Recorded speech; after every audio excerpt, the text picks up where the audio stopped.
जून के तीसरे रविवार को दुनिया भर में मनाया जाने वाला फादर्स डे हमारे जीवन के गुमनाम नायकों, हमारे पिताओं का सम्मान करने और उनकी सराहना करने का एक हार्दिक अवसर है। अक्सर मदर्स डे की प्रमुखता से प्रभावित होकर फादर्स डे हमारे परिवारों और समाज में पिताओं द्वारा किए गए अथाह योगदान को पहचानने का एक समर्पित अवसर प्रदान करता है।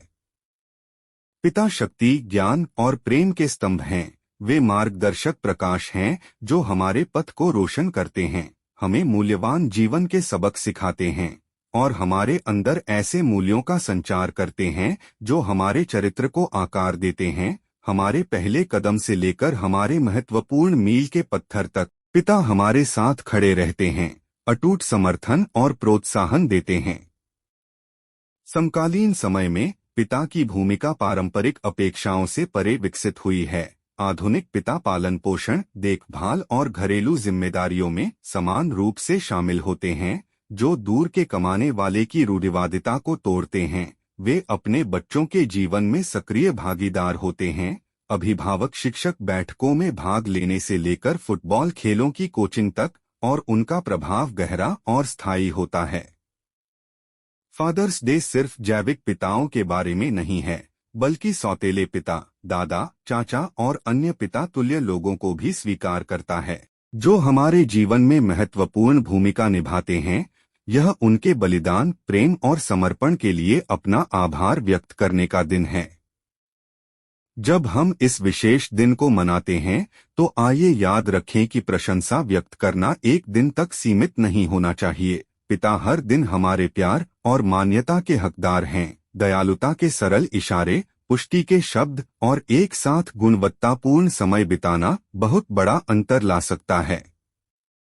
आइए उन पिताओं और पिता तुल्य लोगों को अपना हार्दिक धन्यवाद व्यक्त करने का प्रयास करें, जिन्होंने हमारे जीवन को आकार दिया है। चाहे वह एक हस्तलिखित नोट हो, एक हार्दिक बातचीत हो या एक सार्थक उपहार हो, उन्हें बताएं कि वे हमारे लिए कितने मायने रखते हैं।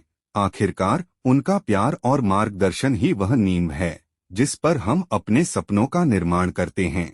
आपका प्यार, धैर्य और शक्ति सचमुच हमारे जीवन की आधारशिला हैं। Second coach Ali Hasan memorial 7A side football tournament. गांव मुगोवाल की टीम ने अपने बेहतरीन प्रदर्शन के दम पर लंगेरी की टीम पर 2-1 के अंतर से जीत हासिल की। Football coach Ali Hasan club द्वारा दूसरी बार आयोजित इस टूर्नामेंट में क्षेत्र के 20 ग्रामीण क्लबों ने भाग लिया। रात में दूधिया रोशनी में आयोजित इस टूर्नामेंट में क्षेत्र के फुटबॉल प्रेमी उत्साह से झूम रहे थे। एक सप्ताह तक चले इस टूर्नामेंट में खिलाड़ियों ने अपने खेल कौशल से दर्शकों को मंत्रमुग्ध कर दिया। टूर्नामेंट में खेले गए शानदार फुटबॉल मुकाबलों से गुजरते हुए लंगेरी की फुटबॉल टीम ने सेमीफाइनल में बैडन को 2-1 से हराया और मुगोवाल ने रहल्ली की टीम को पेनल्टी किक से हराकर फाइनल में प्रवेश किया। फाइनल मुकाबला इतना रोमांचक था कि राजकीय वरिष्ठ माध्यमिक विद्यालय का गुरु नानक स्टेडियम दर्शकों से खचाखच भर गया। पहले हाफ में लंगेरी की टीम ने 1 गोल कर खेल में तेजी लाई। दूसरे हाफ में मुगोवाल की टीम ने यह गोल कर बराबरी कर ली और अंततः 2-1 से विजेता बनी। विजेता टीम को ट्रॉफी के साथ 41,000 का नकद पुरस्कार और उपविजेता को ट्रॉफी के साथ 31,000 का नकद पुरस्कार दिया गया। कोच अली हसन के बेटे आसिम हसन और आदिल हसन ने अपने साथियों के साथ बड़े उत्साह के साथ टूर्नामेंट की शुरुआत की। विजेता खिलाड़ियों को पुरस्कार वितरित करते हुए पंजाब विधानसभा के डिप्टी स्पीकर जय कृष्ण सिंह राउडी ने कहा कि वह इस क्लब को 2 लाख की आर्थिक मदद देंगे। इस अवसर पर अर्जन पुरस्कार विजेता फुटबॉलर गुरदेव सिंह गिल और अर्जन पुरस्कार विजेता एथलीट माधुरी ए सिंह प्रमुख रूप से उपस्थित थे। शिरोमणि बाल साहित्य लेखक बलजिंदर मान ने खिलाड़ियों और प्रबंधकों को बधाई दी और कहा कि वे इस तरह की गतिविधियों से फुटबॉल की नर्सरी को हरा भरा बना रहे हैं। सराभा मालवा क्लब और माहिलपुर दोआबा क्लब के बीच एक दोस्ताना मैच भी आयोजित किया गया, जिसमें भारत के विभिन्न क्लबों से खेलने वाले खिलाड़ियों ने अपने तकनीकी खेल का प्रदर्शन किया। यह प्रतियोगिता सराभा क्लब ने जीती। क्लब ने प्रमुख खिलाड़ियों यशपाल जस्सी, संदीप सैनी और मदन लाल मद्दो को लाइफ टाइम अचीवमेंट पुरस्कार दिया। गांव मुगोवाल के हरमन संघा को सर्वश्रेष्ठ खिलाड़ी के पुरस्कार से सम्मानित किया गया। शानदार खेल खेलने वाले खिलाड़ियों को शानदार पुरस्कार भी दिए गए। गायक कैम्बी राजपुर भाई ने अपनी कला का प्रदर्शन कर दर्शकों का मनोरंजन किया। वार्ड नंबर 25/23 के अंतर्गत आने वाले मोहल्ला सुभाष नगर, टिब्बा साहिब और आसपास के अन्य इलाकों में बेलगाम आवारा कुत्तों की संख्या से लोग परेशान हैं और आम लोग डर के साये में जी रहे हैं। सिर्फ बच्चे ही नहीं बल्कि बुजुर्ग और अकेली महिलाएं भी घर से बाहर निकलने से डर रही हैं। भीड़-भाड़ वाले इलाकों में खुले घूम रहे कुत्ते आम लोगों के लिए बड़ी परेशानी का सबब बन गए हैं। इन आवारा कुत्तों का आतंक और क्रूरता इतनी बढ़ गई है कि ये किसी भी वक्त दोपहिया वाहन चालकों के पीछे दौड़ पड़ते हैं, जिससे वाहन चालक दुर्घटनाग्रस्त हो जाते हैं। इस तरह शहरों में आवारा कुत्तों द्वारा मारे जाने वाले बच्चों और बुजुर्गों की संख्या लगातार बढ़ती जा रही है। वार्ड नंबर 25 की पार्षद बलविंदर कौर ने इसकी जानकारी देते हुए कहा कि उन्होंने विभिन्न संगठनों के सहयोग से इस मुद्दे पर आवाज उठाई है। अब भी उन्होंने प्रशासनिक अधिकारियों से अपील करते हुए कहा है कि आवारा कुत्तों की आबादी पर नियंत्रण किया जाए। पार्षद बलविंदर कौर ने कहा कि वार्ड वासियों द्वारा उनसे कई बार शिकायत की गई है और उन्होंने नगर परिषद में भी इस बारे में आवाज उठाई है। शहर वासियों की इस समस्या को लेकर प्रशासनिक अधिकारियों द्वारा कोई कार्रवाई नहीं की जा रही है। उन्होंने बताया कि कल मोहल्ला सुभाष नगर की गली नंबर 3 में रहने वाला एक छोटा बच्चा 6 वर्षीय एकम सिंह पुत्र गुरमुख सिंह अपने घर के बाहर खेल रहा था, तभी अचानक आवारा कुत्तों के झुंड ने उसे घेर लिया और बुरी तरह काट लिया। इसी बीच एक छोटी बच्ची सिमर ने बहादुरी से उसे कुत्तों से बचाया। शोर सुनकर जुटे लोगों ने आवारा कुत्तों को भगाया, जिसके बाद वे बच्चे को अपने साथ ले गए और सिविल अस्पताल में बच्चे का इलाज कराया। पार्षद बलविंदर कौर ने जिला प्रशासन व नगर निगम से पुरजोर मांग की कि इस एजेंडे को तुरंत लागू कर आवारा कुत्तों की बढ़ती संख्या पर काबू पाया जाए। अगर इस समस्या को हल्के में लिया तो यह नुकसान पहुंचा सकती है।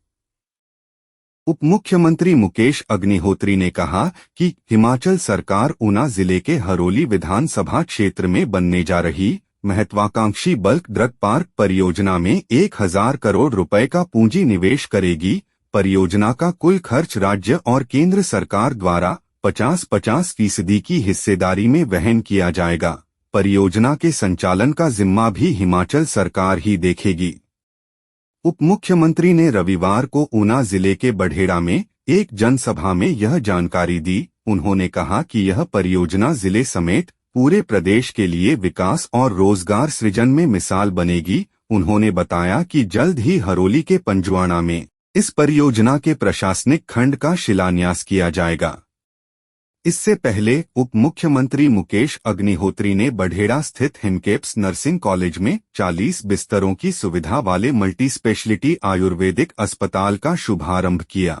इस दौरान कुटलैहड़ के नव निर्वाचित विधायक विवेक शर्मा भी उनके साथ रहे। अस्पताल में स्त्री रोग एवं प्रसूति विशेषज्ञ, आत्यायिक चिकित्सा एवं अन्य आयुर्वेदिक चिकित्सा सेवाओं समेत पंचकर्मा की सुविधा भी उपलब्ध रहेगी। यहां लोगों को रियायती दरों पर बेहतर चिकित्सा सुविधा मिलेगी। मुकेश अग्निहोत्री ने कहा कि आयुर्वेद भारत की देशज चिकित्सा पद्धति है। सरकार प्रदेश में इसे आगे बढ़ाने के लिए पूरी प्रतिबद्धता से काम कर रही है। उन्होंने आशा जताई कि यह अस्पताल अपनी विशिष्ट सेवाओं से प्रदेश और देश में ख्याति अर्जित करेगा। उन्होंने कहा कि हिमकेप्स सोसाइटी के नर्सिंग और लॉ कॉलेज ने उत्कृष्ट शिक्षण संस्थान के तौर पर अपनी खास पहचान बनाई है और देश के मानचित्र में बढ़ेड़ा का बड़ा नाम उभर कर आया है। यह सहकारी क्षेत्र में चलने वाला प्रदेश का पहला कॉलेज है। उन्होंने आशा जताई कि सोसाइटी अब आयुर्वेद के क्षेत्र में भी उसी प्रकार से नाम बनाएगी। इस अवसर पर मुकेश अग्निहोत्री ने अस्पताल में आयोजित स्वास्थ्य जांच शिविर का भी शुभारंभ किया। इस शिविर में आयुर्वेदिक कॉलेज एवं अस्पताल पपरोला के वरिष्ठ चिकित्सकों ने लोगों की स्वास्थ्य जांच की। क्षेत्र के करीब 500 लोगों ने इस सुविधा का लाभ उठाया। मुकेश अग्निहोत्री ने कहा कि ऊना अब बिजली पैदा करने वाला जिला बन गया है। हाइड्रो क्षेत्र में विद्युत उत्पादन के साथ साथ अब प्रदेश में सौर ऊर्जा क्षेत्र के दोहन की दिशा में प्रयास किए जा रहे हैं। इसमें ऊना जिला अग्रणी बना है। पेखुबेला में Himachal Pradesh power corporation limited की 32 मेगावाट की सौर ऊर्जा परियोजना बनकर तैयार हो गई है। 20 जून को मुख्यमंत्री इसका लोकार्पण करेंगे। इसके अलावा 10 मेगावाट की अघलोर सौर ऊर्जा परियोजना और 5 मेगावाट की भंजाल सौर ऊर्जा परियोजना के नींव पत्थर रखे जाएंगे।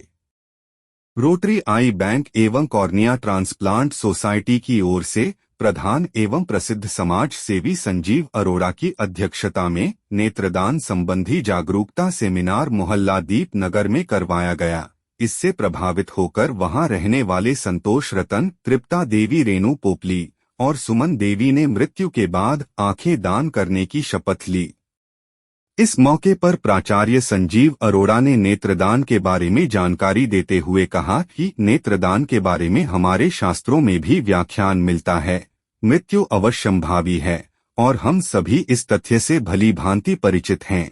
इसलिए हमें जीवित रहते हुए मानवता की सेवा करनी चाहिए। तो मृत्यु के बाद नेत्रदान कर किसी के अंधकार को रोशन करने का नेक कार्य भी करना चाहिए और नेत्रदान संकल्प पत्र भरकर इस नेक कार्य में सहयोग करना चाहिए। इस अवसर पर अध्यक्ष जेबी बहल ने कहा कि नेत्रदाता की मृत्यु के बाद जब परिवार का कोई सदस्य संस्था को सूचना देगा तो संस्था की टीम विशेषज्ञ चिकित्सकों के साथ उसके आवास पर पहुंचेगी और चिकित्सकों को ले जाएगी। 15 से 20 मिनट की प्रक्रिया में आंखें दान करना शामिल है, जिसे बाद में अंधेपन से पीड़ित लोगों के 2 कॉर्निया में प्रत्यारोपित किया जाता है ताकि एक व्यक्ति की आंखें 2 लोगों को दृष्टि प्रदान कर सकें। नेत्रदान संकल्प पत्र भरने वालों ने कहा कि उन्हें खुशी है कि वे भी इस अभियान का हिस्सा बने हैं और वे अन्य लोगों को भी जागरूक करेंगे कि वे मरने के बाद अपनी आंखों को राख में न बदलें बल्कि मानव जीवन को रोशन करें, उन्हें दान देकर।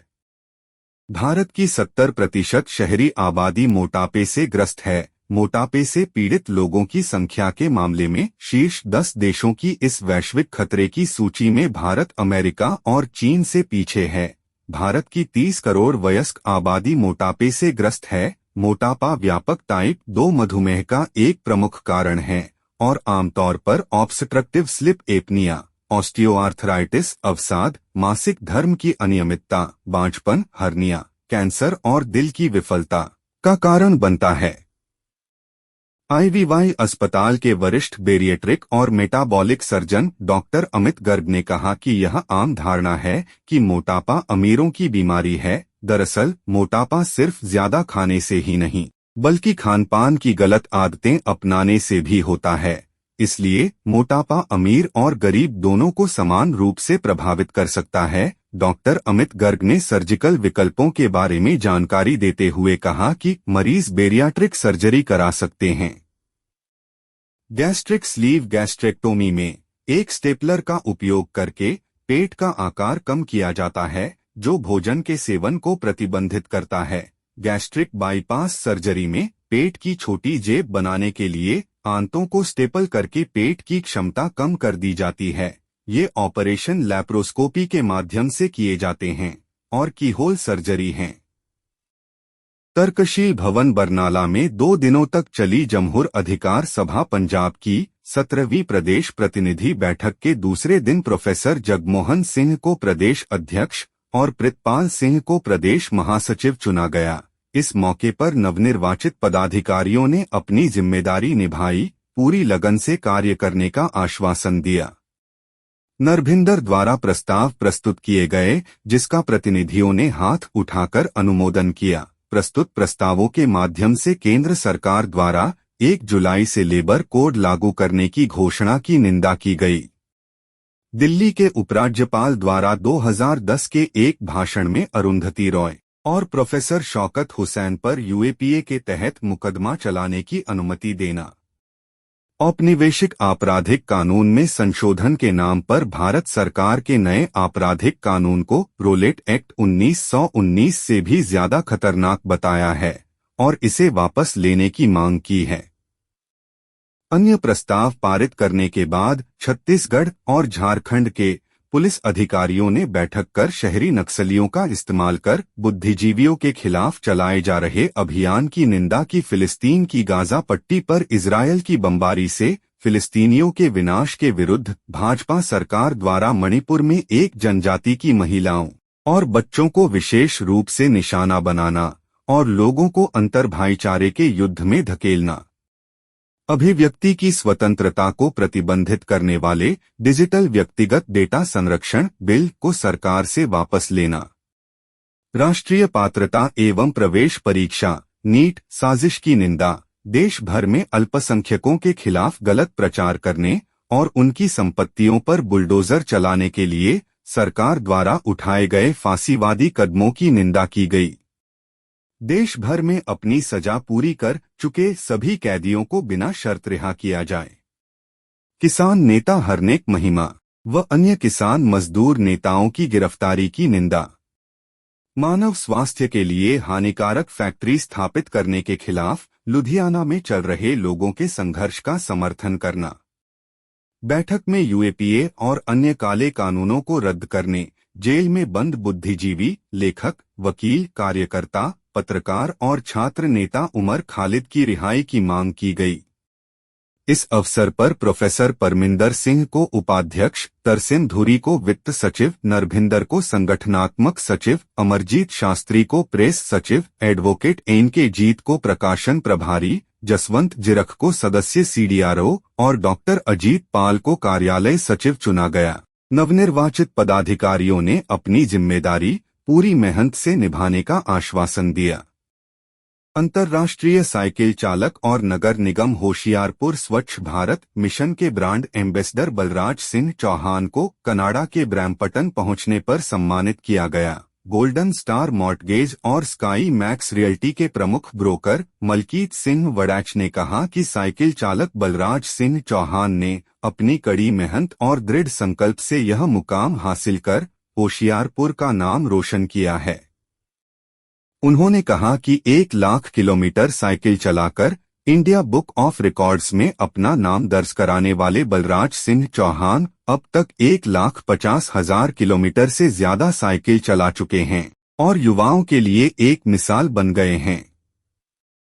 अमनप्रीत काहलो ने युवाओं से अपने स्वास्थ्य के प्रति जागरूक रहने और नशे से बचने के लिए खेलों पर ध्यान देने की भी अपील की। इस मौके पर बलराज सिंह चौहान ने धन्यवाद देते हुए कहा कि यह मेरे लिए बड़े सम्मान की बात है कि पंजाबी समुदाय ने कनाडा की धरती पर एक साइकिल चालक के रूप में मुझे इतना सम्मान दिया है। उन्होंने कहा कि खुशी होती है जब हम देखते हैं कि हमारे पंजाबी भाइयों ने कनाडा की धरती पर आकर कड़ी मेहनत करके हर क्षेत्र में प्रगति की है। Veer Malkeet Singh golden star mortgage ने एक सफल व्यवसायी होने के साथ साथ अपने देश के लोगों के लिए रोजगार के अवसर भी पैदा किए हैं। इस मौके पर मनजोत सिंह वड़ैच, अमनप्रीत काहलो, सुरिंदर सिंह छिंदा, एडवोकेट अमन परमार और जसप्रीत सिंह हुंदल मौजूद थे। गर्मी के मौसम में रक्त की बढ़ती मांग को देखते हुए गुरुद्वारा घागो गुरु की प्रबंधन समिति ने जत्थेदार जोगा सिंह, सरपंच हवेली प्रदीप कुमार और सुरेश विज के नेतृत्व में और बीडीसी नवांशहर के तकनीकी कर्मचारियों के सहयोग के साथ स्वैच्छिक रक्तदान शिविर का आयोजन किया गया। शिविर का उद्घाटन बाबा सतनाम सिंह कारसेवा नौरा ने अपने कर कमलों से किया और रक्तदाताओं को आशीर्वाद दिया। इस अवसर पर मैडम अनुराधा ने अपने पति जितेंद्र पाल और 34 अन्य रक्तदाताओं के साथ रक्तदान किया। गौरतलब है कि यह सप्ताह विश्व में रक्त समूह के खोजकर्ता लॉर्ड लैंडस्टीनर की जयंती को समर्पित है और विश्व स्तर पर रक्तदान शिविरों की एक श्रृंखला का आयोजन किया जा रहा है। स्वास्थ्य मंत्रालय ने इस वर्ष रक्तदान के 20 वर्ष धन्यवाद रक्तदाताओं को मनाकर इस दिन को मनाने के लिए आमंत्रित किया है। इस मौके पर डॉक्टर दयाल स्वरूप ने जानकारी साझा करते हुए कहा कि भारत की जनसंख्या 1 अरब 40 करोड़ हो गई है। लेकिन दुख की बात है कि स्वैच्छिक रक्तदाता 1% भी नहीं है, जिसके कारण मांग और आपूर्ति के बीच बड़ा अंतर है। शिविर के दौरान आयोजक गुरुद्वारा कमेटी की ओर से रक्तदाताओं को सम्मानित किया गया। लाख दाता पीर सखी सुल्तान के दरबार और गांव नानोवाल की प्रबंधन समिति द्वारा शहर के सभी निवासियों के सहयोग से नानोवाल गांव में एक वार्षिक कार्यक्रम आयोजित किया गया था। कार्यक्रम की शुरुआत में पंडित श्याम सुंदर बोडे वालों की तरफ से हवन पूजन की गई। इसके बाद श्रद्धालुओं के सहयोग से ध्वजारोहण की रस्म अदा की गई। प्रबंधन समिति ने श्रद्धालुओं के लिए चाय पकौड़े और लंगर की व्यापक व्यवस्था की थी। आयोजन समिति ने रात्रि चौकी का भी आयोजन किया, जिसमें गोपी चंदपुर रुड़की वालों की भजन मंडली और श्री परमजीत पम्मा छुछेवाल वालों ने देर रात तक पीर के दरबार में कार्यक्रम में हाजिरी भरी। इस अवसर पर सखी सुल्तान लाख दाता पीर निगाहे वाले के इतिहास के बारे में संगत को जानकारी दी। इस मौके पर भजन मंडलियों ने संगत को कीर्तन के रंग में रंग दिया। इस मौके पर उन्होंने कहा कि यह पीर लाख दाता सखी सुल्तान का दरबार है, जहां हर फरियाद पूरी होती है। इसलिए हमें श्रद्धापूर्वक पीर के दरबार में आना चाहिए।